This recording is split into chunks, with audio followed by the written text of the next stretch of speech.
Hello friends, मैं doctor Indrabhushan. स्वागत है आपका एक और नए वीडियो में। अभी कल ही मेरे पास एक सज्जन व्यक्ति आए और उन्होंने कहा कि मेरा एक 2 साल का पोता है, वो अभी उसने नहीं शुरू किया है। हालांकि वो बड़े आराम से कह रहे थे कि मेरा 2 साल का बच्चा है और चलना नहीं शुरू कर रहा है। हालांकि आप अगर एक डॉक्टर की नज़र से देखोगे तो ये एक बहुत ही बड़ी समस्या है, बहुत ही ये सीरियस बात है कि 2 साल का बच्चा और वो चल नहीं रहा है। इसका मतलब ये ग्रोस मोटर माइलस्टोन डिले है। ये बिल्कुल ही इग्नोर करने वाली बात नहीं है और एक बहुत ही सीरियस बात है। फिर मैं उनके घर गया, मैंने उस बच्चे को देखा। देखते ही मेरे मुंह से निकला, ये तो सीजरिंग कर रहा है। सीजरिंग सीसर कैंची के शेप पे अपने पैरों को बना रहा था। फिर मैंने उनसे डिटेल हिस्ट्री लिया कि बच्चा कहाँ पैदा लिया था, क्या बच्चे ने पैदा होने के बाद तुरंत रोया था। तो उन्होंने बताया कि बच्चा एक प्राइवेट नर्सिंग होम में हुआ था, जहाँ एनआईसीयू या निको की सुविधा नहीं थी। बच्चे को वहाँ से रेफ़र कर दिया गया था। बच्चे को ऑक्सीजन लगा करके 1-2 घंटे के ट्रैवलिंग के बाद एक एनआईसीयू में एडमिट किया गया था। बच्चा वहाँ कुछ दिन एडमिट रहा था।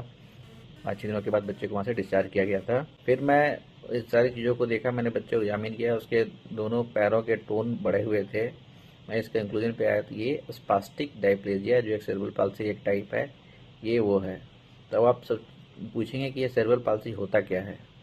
तो इसे आसान लैंग्वेज में अगर मैं आपको समझाऊं तो सेरेब्रल पाल्सी एक कंडीशन है जिसमें बच्चे का ब्रेन का जो पार्ट जो मूवमेंट को कंट्रोल करता है वो वीक हो जाता है। तो इसमें क्या होगा, मसल या तो टाइट हो जाएंगे या बहुत ही ढीले हो जाएंगे।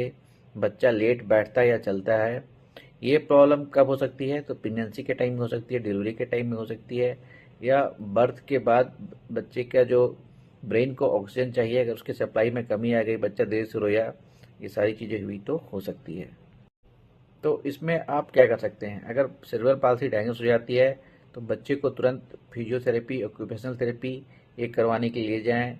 किसी एक अच्छे पीडियाट्रिशियन से कंसल्ट करें, रेगुलर उसका ट्रीटमेंट कराएं। तो ये कंडीशन थोड़ा बहुत कम हो सकता है, ये बिल्कुल ठीक होने वाला कंडीशन तो नहीं है।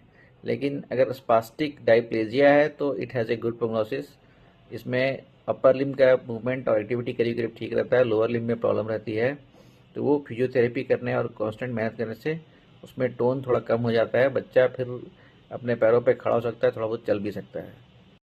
लेकिन इस कहानी में मैंने जो एक इम्पोर्टेंट बात नोटिस की है, जो मैं सारे गोइंग टू बी पेरेंट्स को बताना चाहता हूँ, कि आप अपने बच्चों की डिलीवरी एक ऐसे जगह पे करवाएं जहाँ पर पहले से एक एनआईसीयू, कम से कम लेवल 2 का एनआईसीयू हो। ये आपके हाथ में, जो आप इसे चेंज कर सकते हैं।